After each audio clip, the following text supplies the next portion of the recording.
Okay.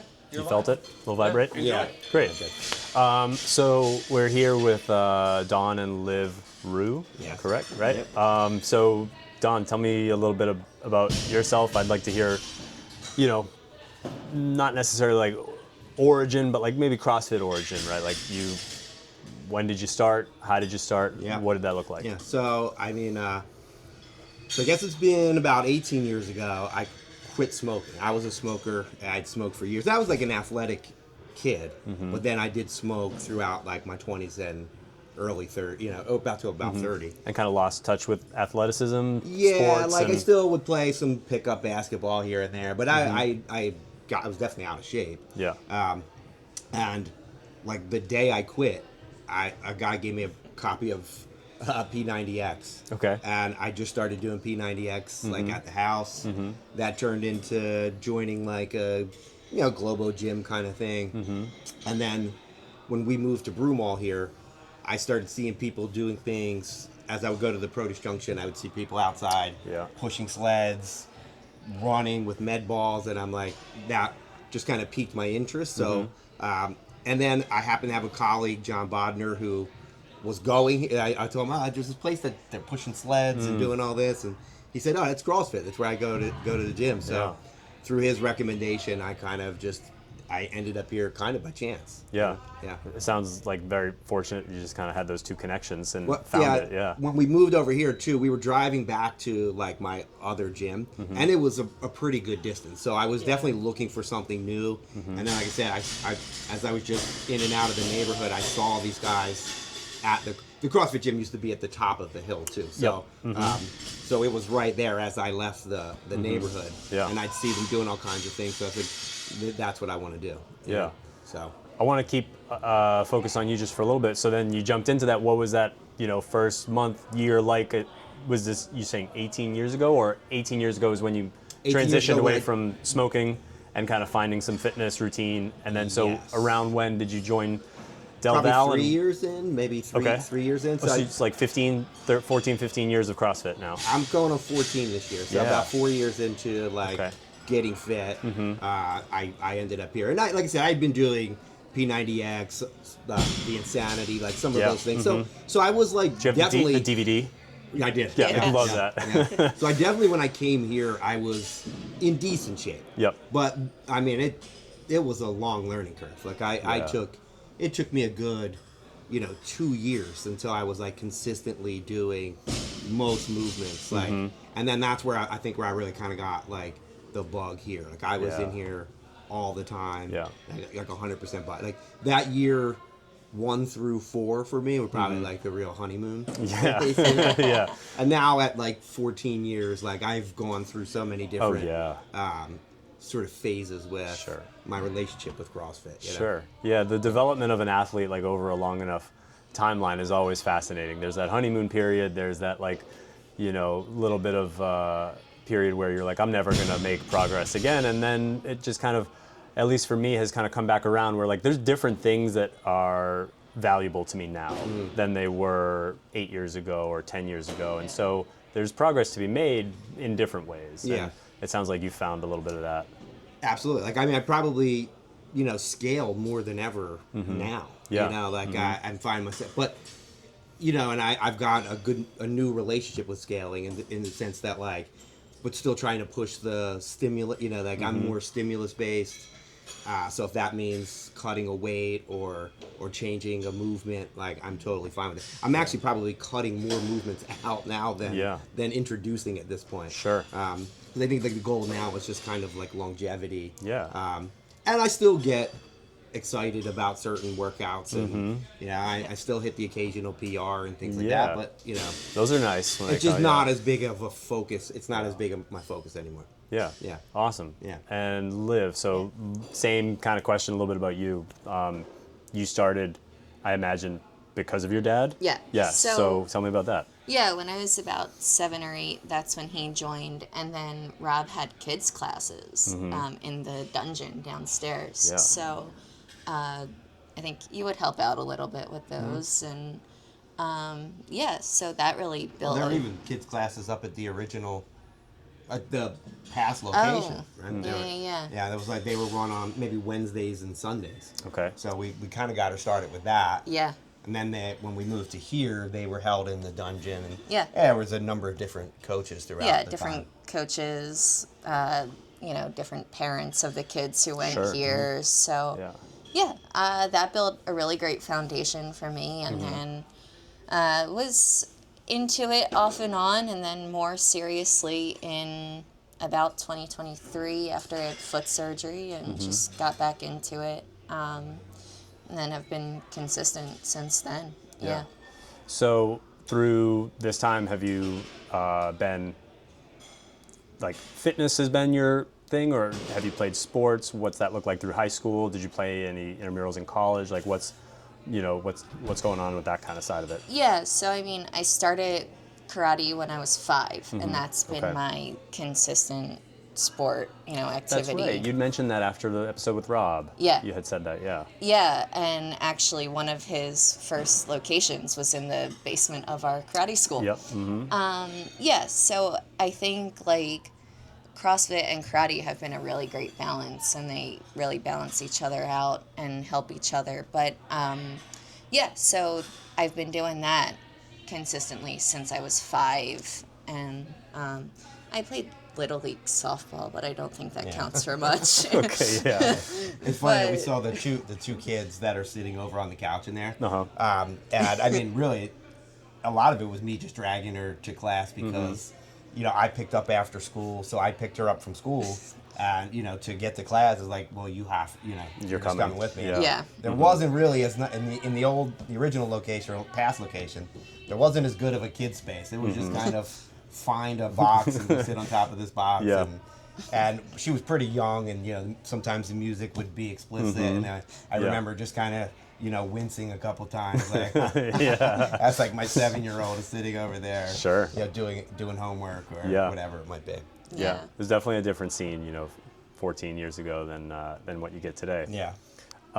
So through those years, at what point, Liv, did you kind of transition into taking, the main offering, the main class? Was that like in 2023 when you started to do be a little more consistent? There was some point before that, maybe 2021, 2022. And how old are you at that point? 17, 18. Okay, so you're like early 20s now? Yeah, 22. And Don, how old are you? I'm 50. Okay, awesome. So around like 17, you start doing kind of big class and... Yeah, and then really consistently 2023, I started doing classes like more than ever. I was doing a lot of open gym before that. And, especially when Rob like closed the dungeon area, it was just like, all right, get into class. Sure, yeah, that space was no longer available, so then I'm sure that happened to a lot of folks. Yeah, like before that, I didn't really love doing class. I didn't love like working out with other people. That was just kind of a me thing, because my confidence wasn't super high. And but now I've really gotten into it, and I love doing like all the different times. Yeah. Oh, so because I see you once in a while at the 515, which is almost exclusively kind of where I go. Yeah. And so you're kind of all over the place with the time of class you're coming to? Yeah, from like 5:15, 6:30, 9:30, and kind of noon, 4:30 and 4:45 or 5:45 are a little too late for me. I'm tired by then. Same. Not an evening workout kind of person. No, he's the opposite though. And you're almost always in the evening? Yes. Like exclusively 4:30, like while the school year is in session. And when I'm sorry, what do you do? What do you do for work, I'm a Don? high school math teacher. You're a high school math teacher. Yeah. Where do you teach? Garnet Valley. Okay, yeah, cool. So. And so, I mean, what time's your day starting? Typically, you're at school. What time? At school a little after 7.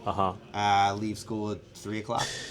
So you get the afternoon. You have that kind of time to get in here and So I just tried my first 5:15 class last week. Yeah, how was that? It actually, from a schedule, it worked out fine. Like I was actually able to get home, shower, eat my breakfast, and still leave by 7 o'clock. A little tight, but so it's not something that I'd rule out. But I prefer 4:30. Like the way the day is so structured at school. Like we eat lunch at the same time. Everything is the same time every day. Yeah. So by 4:30, I feel like I've had enough time since lunch, since my snack to like, I just feel like I'm still pretty good at that point. You know? Yeah.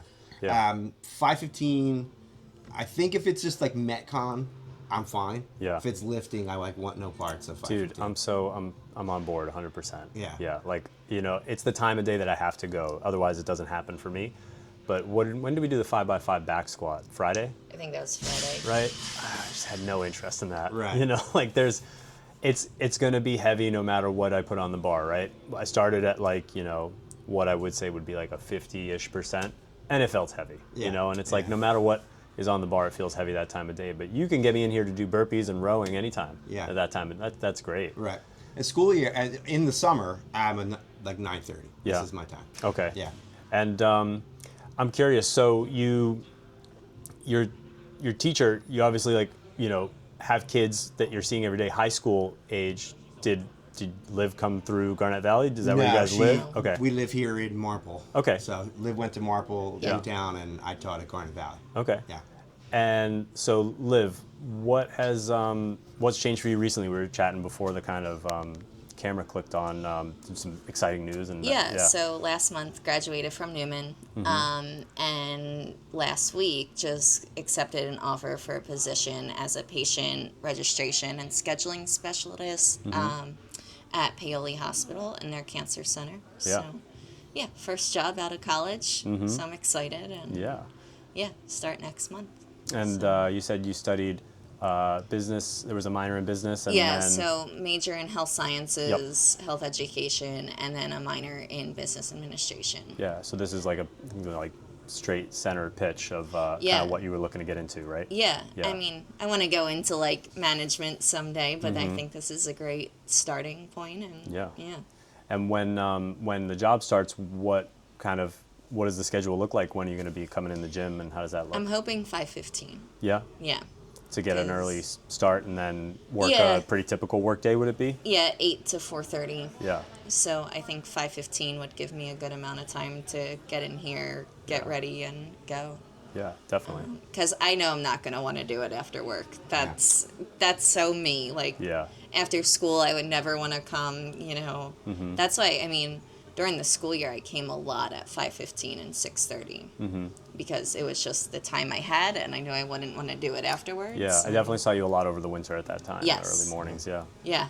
Yep. I think, too, that's one of the things that kind of draws me to here is that, like, there's a lot of successful people here, right? And they find ways to, like, fit this hour into their day despite, you know, being parents, being... you know, having full-time jobs, having like demanding jobs, demanding careers.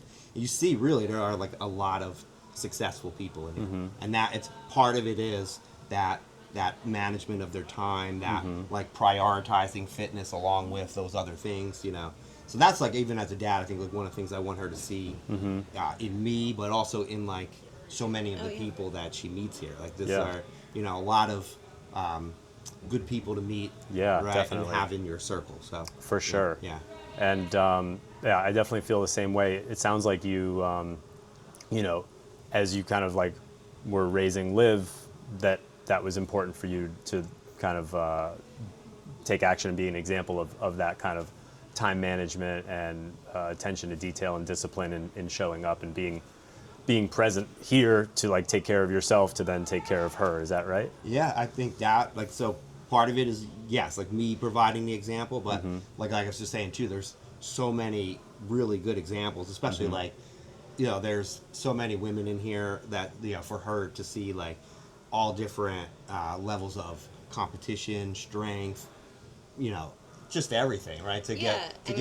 a lot of good role models just across the board, but then also myself, like, I want her to see me sometimes and say, oh, like, my dad can do that, or, you know, like, I think about that all the time. You know? You do? Yeah, tell me about that. No, I think that's been, like, I mean, I try not to, like, brag, but it's like, oh, it's pretty cool that my dad, who's 50, is one of the fittest guys in the gym. Yeah, it is cool. And can, like, you know, do all this stuff, and,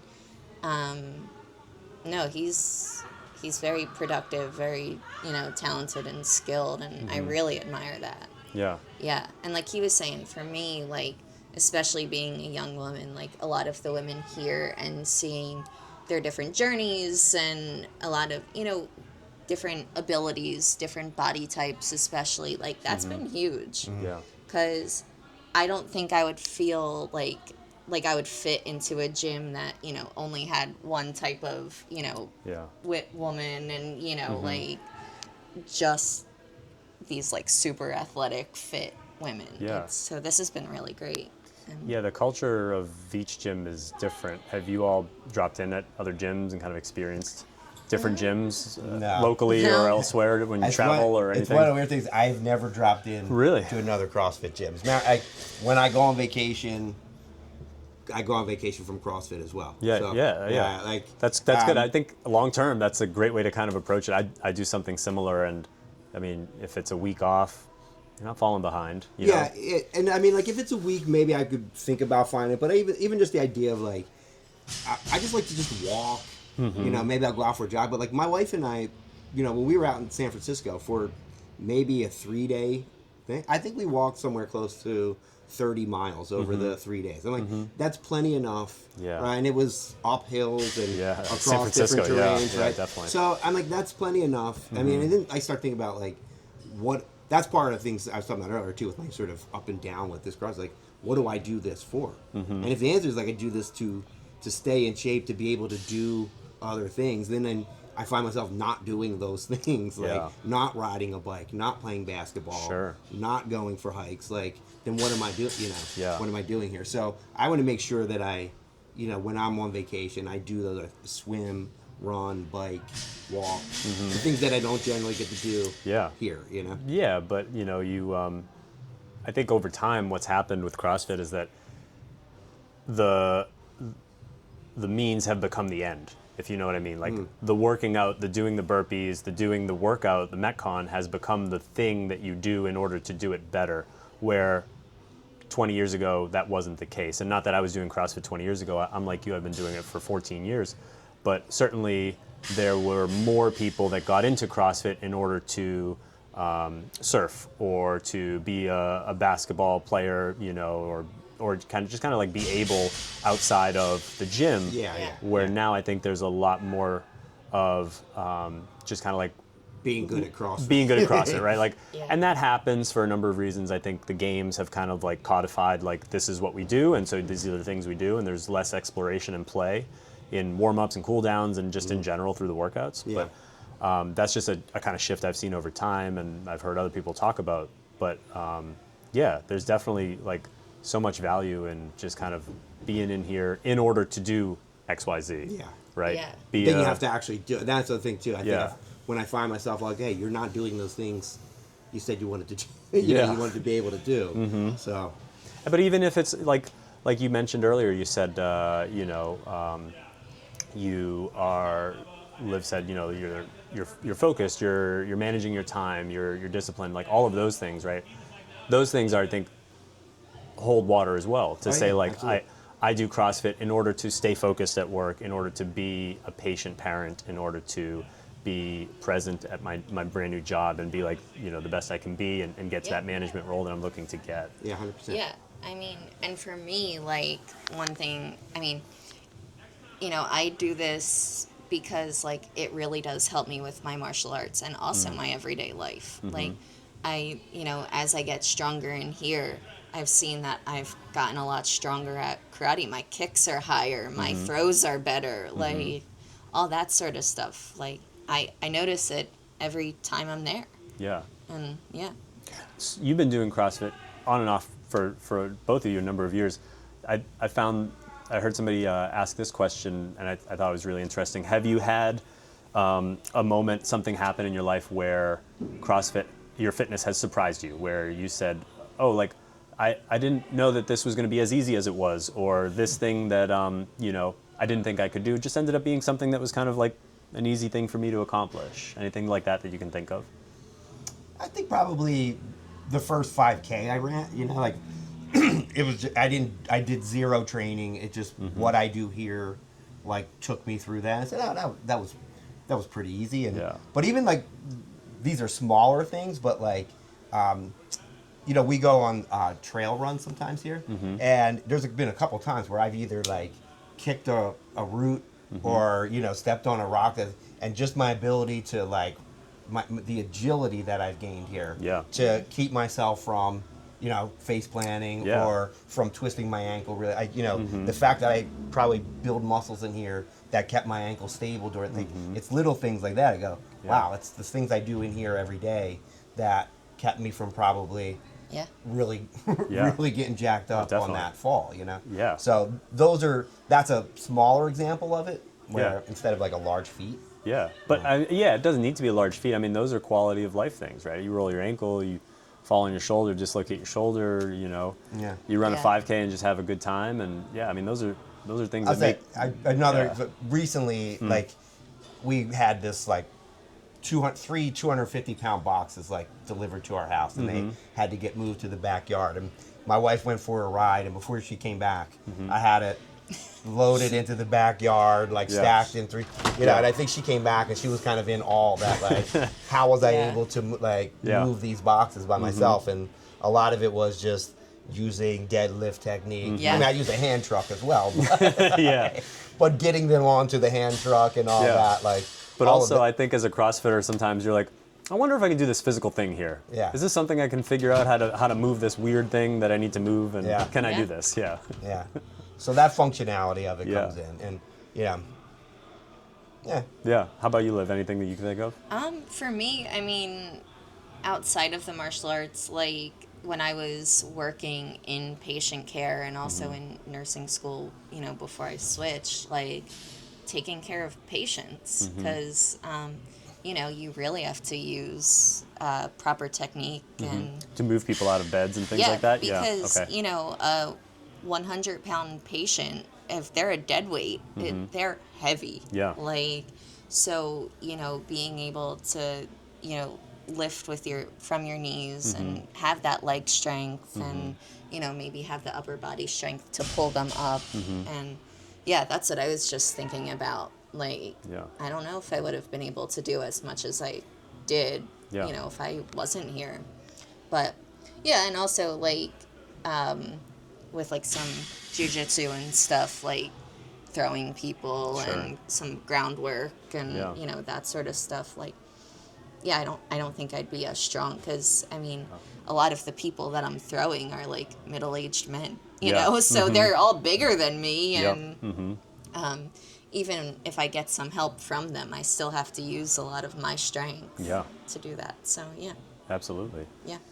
I want to kind of rewind a little bit to like the two of you in the house and the dynamics of like, what, you know, are you talking about the workout of the day? Are you, because you're doing different workouts. If you're doing the kids class, you're doing the main class, and it sounds like you were kind of on and off. You'd come maybe a couple times a week. There were periods where you weren't going. So is there like chatter about workouts and things at home? What's that like? I mean, for like not much. No, not much, but also like, you know, if I'm kind of slacking, sometimes I'll be like, all right, let's go. Like, you got to make it there. And I think something that's helped me a lot in the past year and a half or a little more now is the Committed Club. It's helped a lot of people. It's okay, so now here we are. I think we're like 10 episodes in. We haven't not talked about the stickers in one way or another. Well, but she's made it every month since this year, like since 2025, January 2025. Oh wow, you're like you haven't missed a month since it started. We were two of the 21 people from last year. I remember the list of people at the Christmas party, and it was longer than I would have expected. And I think you'll probably have double that this year. Oh, for sure. We may end up missing this year. Only because I don't know who we is, buddy. July's going to be tough. We travel. July's going to be tough, so I'm going to be working. It's going to be pretty hard, but I'm going to try to. I'm going to try to make sure to keep it, but July's going to be a challenge. But I think with the Committed Club, like, it's really helped me stay on track, and you know, both of us, like, our goal has been, all right, like, get our stickers this month, and. I think for both of us, like, it's something to look forward to, and what's this month's sticker, or you know, like something like that, and those small incentives are huge. So what part of it specifically, Liv, is it the, I mean, at this point you have a streak, which is like, that's a really It's keeping potent that. thing. But I mean, in month 1 and month 2, what about it was like the drive for you? Was it the peer pressure of like, you know, the one. other people? It was your dad? It was Don? No, I mean, he's... Well, we're both like our push press is linked, so I can see, like if she signed up for a class, I can see that she dropped the class, and I just shoot her a text. I'm like, what happened to 6:30 today? You know? I got an idea here. Maybe I can have Rob do this. But what if you like had a little friend group that you could link in your push press app? Right, where it was like... Well, you can kind of see. You can see who signed up for a class and who's not. So yeah, I can see. Even if she wasn't linked, I'd be able to see if she dropped.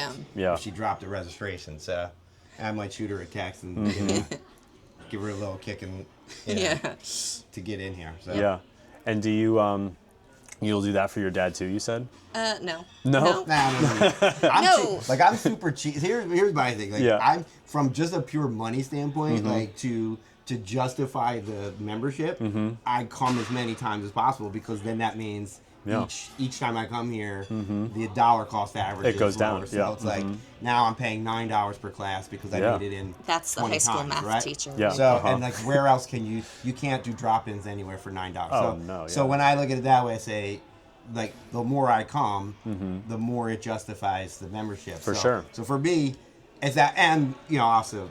I enjoy coming in, but that's part of my rationale. Is that.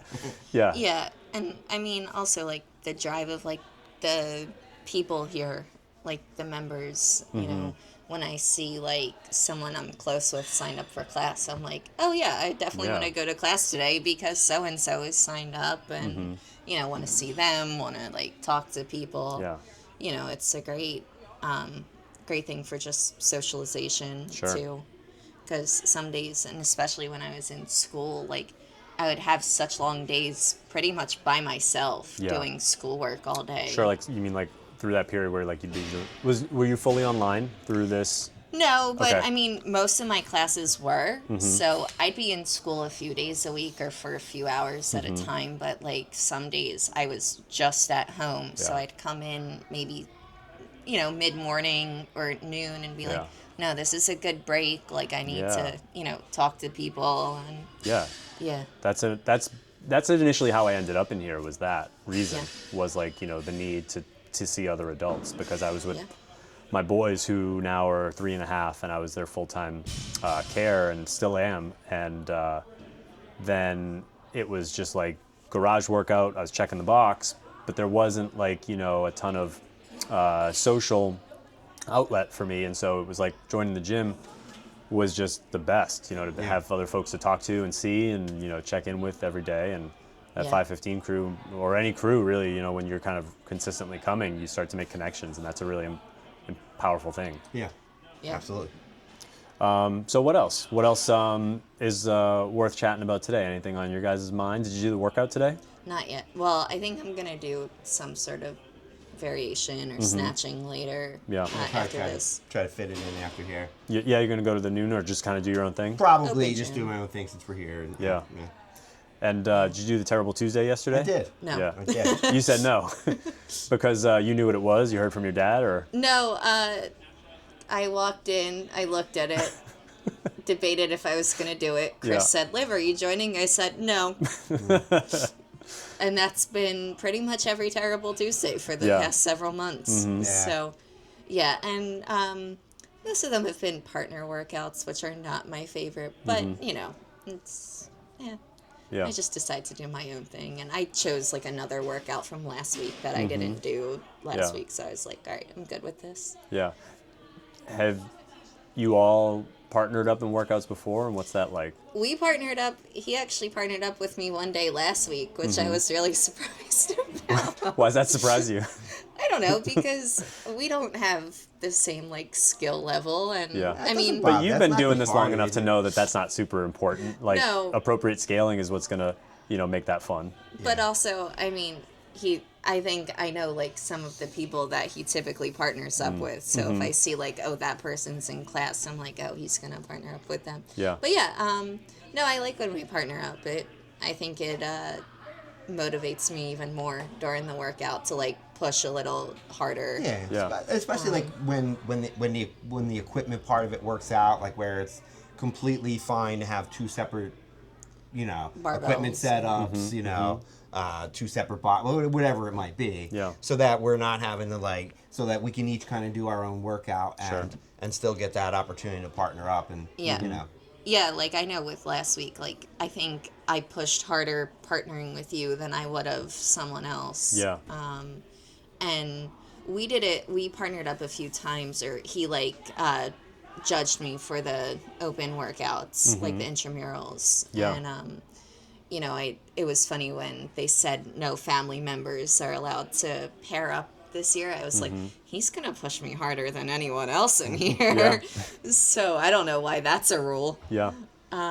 But yeah, and I do appreciate it because we're not in class a lot together. No. We don't really have that opportunity, especially during the school year. So I do get excited when summer comes around and I'm like, we can or if he's like off from school one day, I do really like that. And, having him in class, it does push me. That's cool. Yeah, but a lot of it too is like, I do want her to take the coach, I want her to take more of a role in class where the coach is coaching and it's not me. It's not always sort of feeling like I'm watching or I'm coaching. So for her to gain a little independence in here. So I think going to separate classes is good that way. Yeah. And I know that it'll be different if it's just the coach and not me and not For sure, me, that dynamic, you can never overcome the dynamic of father-daughter. That's just what it is. And when we are, I do sometimes I'll just even set up further away, so that so that it doesn't. We're on opposite sides of the room. Right, because there are times I'll see her doing something and I give her this look, and if she's not fully bought into a warm up or something like that, and I give her a little let's go, yeah.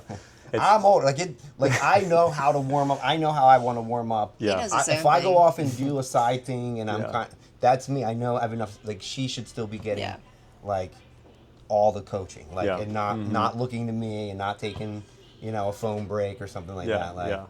Get over there and listen and do what coach says. Yeah, you're a salty veteran at this point, Don. I think you've earned the right to do a little foam rolling when the coach says we're going to do box jumps. You're like, absolutely. Nah. Or one of the funny things whatever we're doing to warm up is give me 10 of these. You're by the time I get to 3, they're already calling for 10 of the next move. I'm like, how are you doing 10 inchworm push-ups in 30 seconds? It's not a thing. Yeah. So yes, I've just I have certain numbers. I'm like, I'll give you 6 burpees. In a warm-up, that's all. That's my number. Deanna, who comes to the 5:15 with me just about every morning, the other day we did that Terrible Tuesday workout I didn't do the math. Chris was like, there's 90 burpees in this workout, ahead of time. I wish he hadn't said that. But he, did, and Deanna was like, oh, I have a burpee quota. This is not, this doesn't fit the quota. We can't do 10 burpees in the warm-up and then I do 90. This is way over quota. We can't be doing that. And there's definitely a lot of that feeling. I've noticed personally that I've never trained at first thing in the morning until coming here and in my garage prior. So it's really been about a year and a half of first thing in the morning training. That when I was coaching, I kind of had the same warm up for all the classes I was coaching. Same expectations of members, same music for the most part, right? But they are very different. What I want at 5:15 is very different than what I want at 9:30, and if I come train at 3. Those times of day matter, and I've noticed that more now that I've been doing this in the morning. I just, we talked about earlier, I have no interest in a heavy barbell. That's just not fun at that time of day, or it just gets done, but it's not I've truly got heavy, or I really, was able to push myself. It's moving, moving along through those heavy days. Is kind of what I'd end up doing.